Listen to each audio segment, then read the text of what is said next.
Well, I've had a series of churches that have been very helpful to me. I was raised in John Stewart Methodist Church in Bluefield, West Virginia. It's a great church. The only thing about that church is that it preached a very social gospel. I really never heard the word salvation, but we had Girl Scouts, Boy Scouts, camps, all those kinds of things, and it really helped us to mature and grow.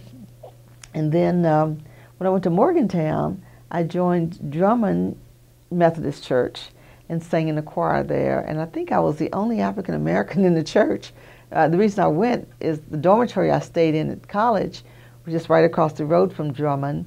And the people were wonderful to me. And I always went to church on Sundays, and I knew that when I went to college, I needed to do the same thing.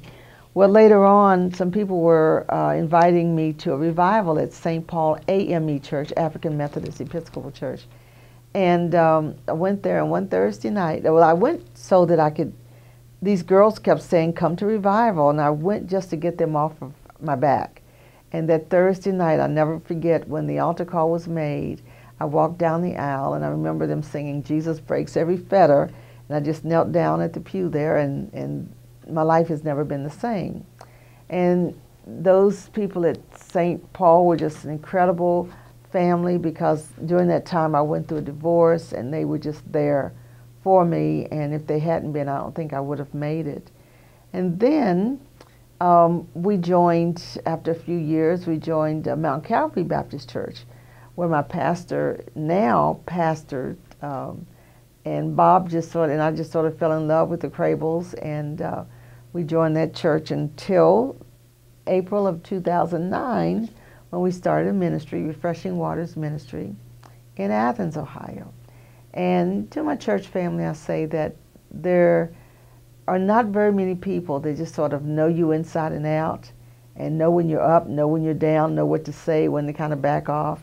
And that's the way that this church family has been here, and just about every church family I've had. So I would just say, just fight the good fight of faith, continue to hold on to eternal life, because no matter, we've had some up times, we've had some slow times, but I know that God sent us here to start this ministry, and that He's going to really bless and grow it. So I just say, hang on.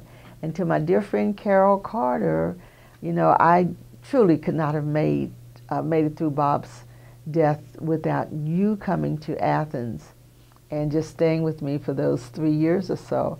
And I always tell people that, Bob was a wonderful husband, an amazing man, but if I wanted a bottle of water that was just within my reach, and I said, Bob, honey, would you get that for me?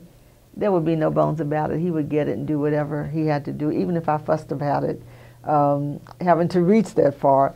But Carol, when you came, you would say, get it yourself. And I remember the first thing, one time I wanted something in the refrigerator, some cottage cheese and pineapples, and you were getting some for you. And I said, would you get me some cottage cheese and pineapple? And you said, no, get it yourself. And from that point on, if I wanted something out the cabinet, you'd make me stand up and get it. If I wanted to do something, you'd say, do it. And it just made a whole difference. And now, it helped me so much that I was able to stay by myself. And my granddaughter, Erin, always asked me, Nene, who's there with you? And I say, I'm by myself, because it was me and Jesus able to do so much more than I was able to do before you got here, Carol, and I appreciate that.